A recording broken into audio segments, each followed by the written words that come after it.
cette nouvelle vidéo. Là, on est mercredi matin. Je filme juste avant de partir au travail. Je commence à 9h. Ce matin, je me suis réveillée plus tôt pour justement pouvoir un petit peu créer. Parce que je vais en parler. J'ai ma chaise qui se barre sur le côté. Comme toujours, mon sol est pas droit.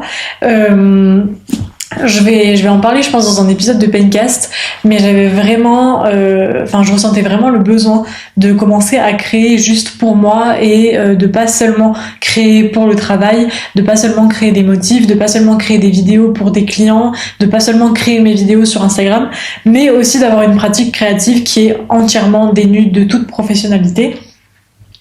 Et donc du coup c'est quelque chose que je sais depuis longtemps que j'ai besoin de ça, et en vrai je me disais toujours que je pouvais prendre le temps à certains moments de faire quelque chose sans aucune pression. C'est ce que j'ai fait un petit peu cet été, parce qu'en vrai cet été j'avais un petit peu le temps, puis j'étais chez mes parents, le rythme était beaucoup plus calme, donc du coup j'avais réussi un petit peu à prendre le temps, et encore c'était pas non plus énorme, ça devait être 1 heure par jour et pas tous les jours. Et du coup, je me suis dit que au lieu d'à chaque fois me dire que je vais le faire, que je peux le faire, mais au final je le fais jamais parce que je le place pas en priorité dans mes journées, et ce qui est d'ailleurs normal, en vrai je le place pas en priorité. Si c'est une journée où j'ai beaucoup de travail, je vais pas m'amuser à faire 1 heure de création libre si je sais que j'ai plein de choses à faire. Mais en tout cas, il fallait que je me trouve un créneau, une organisation, quelque chose qui est gravé dans ma tête, dans un papier, ou pour vraiment que ça rentre dans mes habitudes, parce que c'est toujours ça en fait, c'est de faire rentrer les choses dans ses habitudes. Le sport par exemple, l'année dernière, fallait pas parler de sport. Le sport, j'allais te dire ouais j'ai pas le temps, je vais pas faire de sport, etc. Au final maintenant, je vais à la salle à peu près 3 fois par semaine, et je trouve le temps d'aller à la salle 3 fois par semaine, alors que pourtant mes horaires, même en travail en temps partiel, c'est-à-dire mon travail en animatrice, me prend limite plus de temps que ce que je faisais au Galeries Lafayette. Je fais des plus grosses journées que ce que je faisais au Galeries Lafayette. Donc voilà, et je trouve quand même le temps d'aller à la salle de sport 3 fois par semaine, simplement parce que c'est rentré dans mes habitudes. Depuis le début de l'été, je partais à la salle tout le temps avec mon frère, avec mon copain aussi on partait à la salle, donc c'est vraiment rentré dans mes habitudes d'aller à la salle de sport. Pour moi c'est un truc normal, et donc du coup j'ai voulu faire la même chose avec la création libre. Et je me suis dit, à partir de cette semaine, tous les jours, je prends entre une demi-heure et 1 heure de création libre. Des fois, si je peux 1 heure, bah c'est 1 heure. Sinon, au moins juste une demi-heure pour vraiment juste faire un petit coup de pinceau, quelque chose que j'aime bien, que ce soit du tricot, du crochet, que ce soit de la peinture, de la sculpture, quelque chose que j'ai envie de faire qui ne sert à rien concrètement, mais juste pour me faire plaisir. Et puis ça réactive aussi ma créativité, et ça me donne vraiment du plaisir. Donc voilà, et j'ai également trouvé ce petit livre dans la fac de mon copain. C'est un livre avec des définitions, et c'est pas vraiment un dictionnaire, c'est vraiment un dictionnaire des symboles. Donc c'est à dire qu'à chaque fois pour un mot il y a la symbolique qui est associée, et je l'ai pris parce que je me suis dit que ça pouvait vraiment m'inspirer de tomber sur un mot et d'avoir la symbolique du mot pour pouvoir faire un dessin ou en dessiner quelque chose.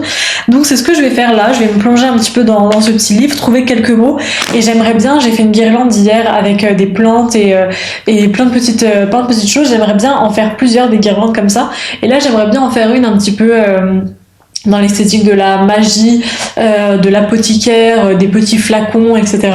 J'aimerais aussi potentiellement les faire en argile, mais aussi en peinture. Donc j'aimerais bien commencer ça là avant d'aller au travail. J'ai à peu près 20 minutes, 25 minutes. Donc je vais pouvoir me poser tranquillement, faire ça avec une petite bougie, et ça fait vraiment du bien, un moment de calme comme ça, juste de création. Et je pense que c'est quelque chose que j'aimerais bien aussi documenter un petit peu sur cette chaîne YouTube, des petits moments de création calme en dehors de ce que je fais pour mon activité en freelance. Donc voilà, c'est parti.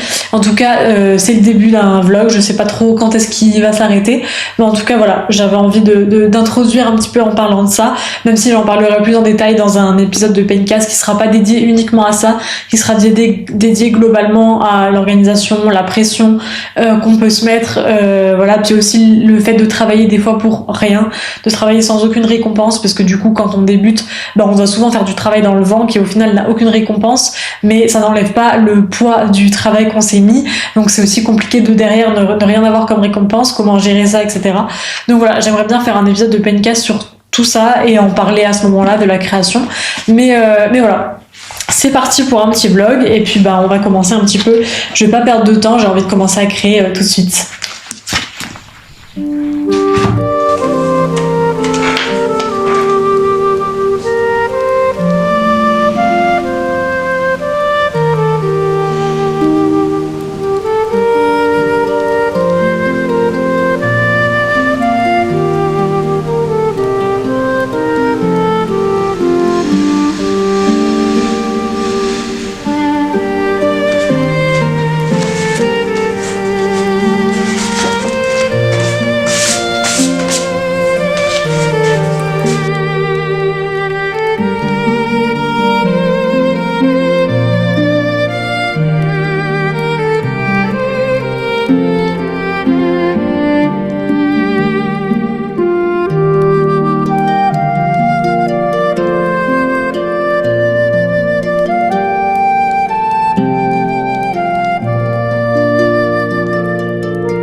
Bon, je suis pas sûre de ce plan, mais il n'y avait pas de très bonne lumière à d'autres endroits de l'appart.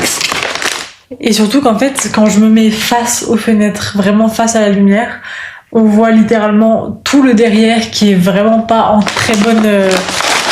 qui n'est vraiment pas très bien rangé. Pour être honnête, parce qu'on est vendredi et aujourd'hui c'est jour de ménage. Donc c'est-à-dire que ça n'a pas été rangé depuis vendredi dernier. Donc voilà, j'avais pas envie de montrer mon bazar et j'avais pas non plus envie d'être dos à la lumière, même s'il y avait mon atelier en arrière-plan. Donc j'ai tenté ce plan, ce canapé est plutôt joli, mais je suis pas sûre de l'esthétique du plan, mais c'est pas grave. Je voulais vous montrer la laine que j'ai reçue. J'ai acheté donc de la laine chez Laine et Tricot.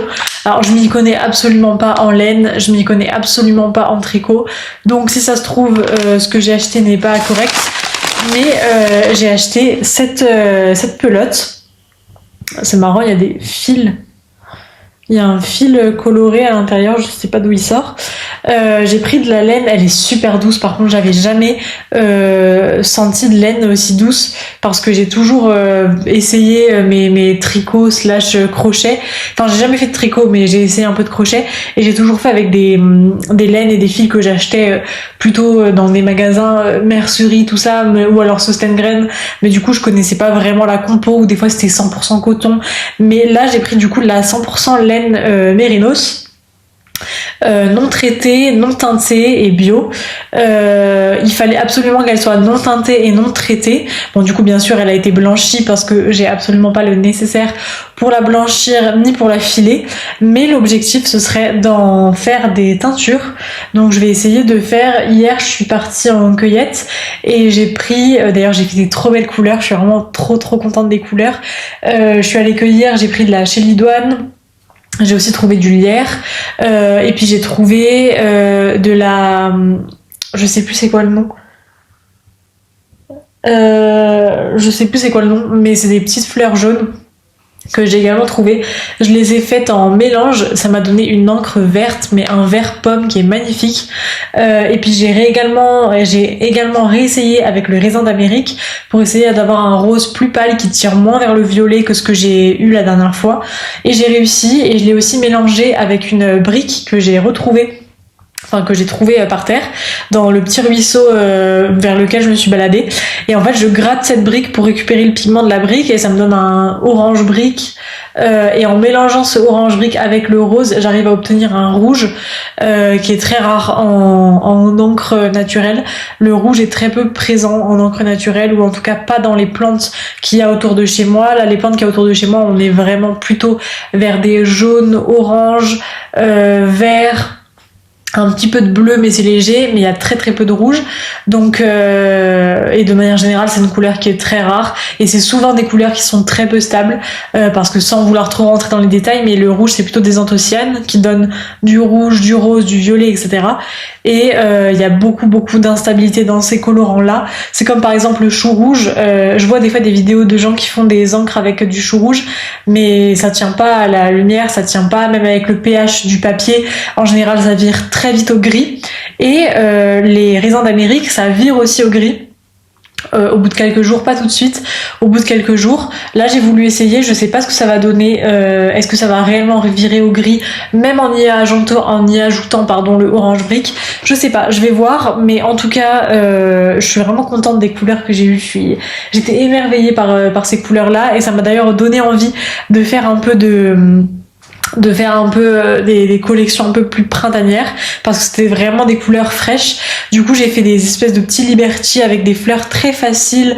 Bref, du coup là, je vais essayer ce matin, parce que du coup ce matin j'ai quand même un peu de temps avant de passer au ménage, de passer en infographie. J'ai déjà pris toutes mes photos, passer en infographie, nettoyer mes motifs et essayer d'en faire quelque chose de bien. Et pourquoi pas essayer de faire quelques premiers mappings pour les poster, les mettre sur mon site internet. Je vais essayer de faire ça ce matin, et en parallèle il faut que je mordance cette laine pour pouvoir la teindre après, et j'avais envie de la teindre du coup avec de l'ortie et avec la petite fleur jaune dont je me souviens plus du nom. J'aimerais bien avoir un vert puis un vert foncé, jouer avec les couleurs, et j'aimerais bien essayer de faire un mini jacquard mais très simple parce que j'ai jamais fait de tricot, mais bref, en tout cas je suis trop contente, elle est super douce. Je sais pas du tout les quantités aussi dont j'ai besoin pour faire quelque chose. Je sais que là j'ai absolument pas de quoi faire un pull ou quoi que ce soit, mais peut-être un bonnet, et je suis même pas sûre. Donc j'arrive pas trop à me rendre compte en fait de la laine que j'ai là.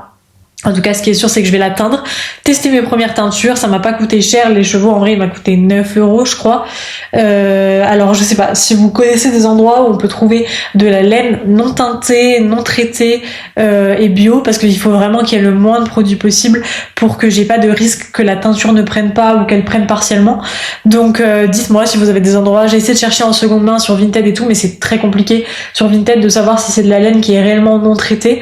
Faudrait que j'aille voir aussi dans les merceries locales. Mais voilà, en tout cas je suis trop contente, elle est super douce. Donc on va s'occuper de ça ce matin. Et puis voilà, je vais vous emmener avec moi dans tout ça. C'est parti.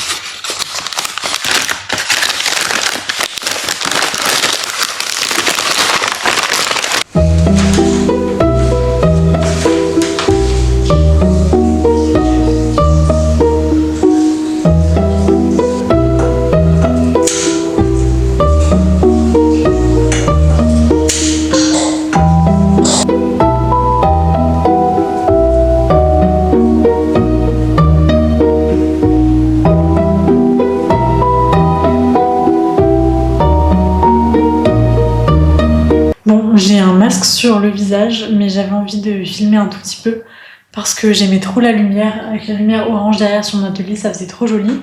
Et aussi pour parler de ma laine, du coup, dont je vous ai parlé ce matin. J'ai découpé mes ronces, enfin je les ai pas encore assez découpées, mais j'ai découpé on va dire grossièrement pour pouvoir les peser. Et en fait je me suis rendu compte que j'en avais pas assez, j'ai que 75 grammes de ronces et il me faudrait environ 200% du poids de ma laine en ronces, parce que c'est pas non plus une matière, enfin c'est pas non plus une plante qui contient beaucoup de tanins. Donc si jamais j'en ai pas assez, mon lavis risque d'être trop clair et donc de teindre ma laine dans un beige vert. Moi j'aimerais bien quand même avoir un vert assez foncé, assez prononcé. Je pense que je vais le mélanger avec du lierre que j'avais cueilli la dernière fois parce que le lierre va vraiment venir approfondir le ton de ma ronce. Mais dans tous les cas, il me faudrait minimum 150 grammes voire 200 grammes de ronce. Donc il me faudrait quasi le double en fait de ce que j'ai là.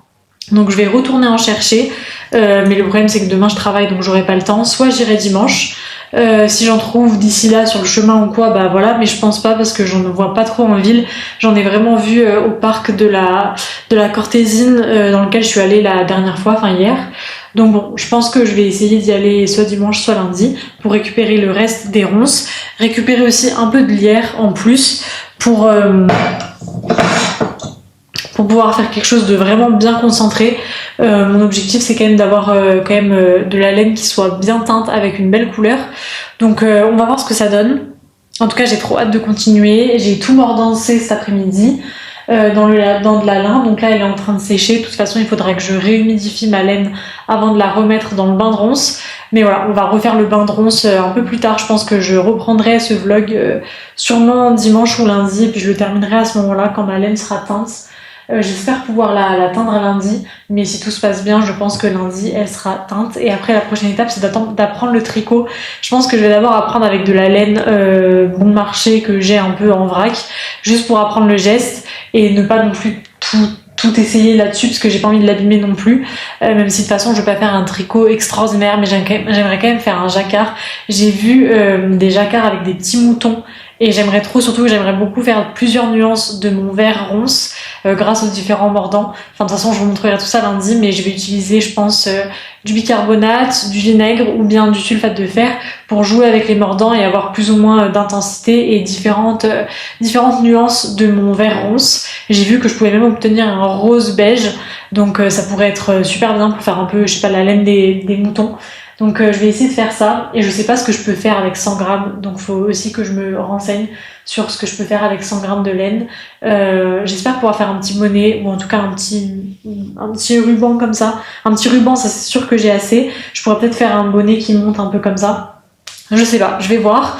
En tout cas, on se revoit lundi pour la teinture de ma laine et aussi pour avancer sûrement sur des motifs, de la peinture ou plein de choses créatives.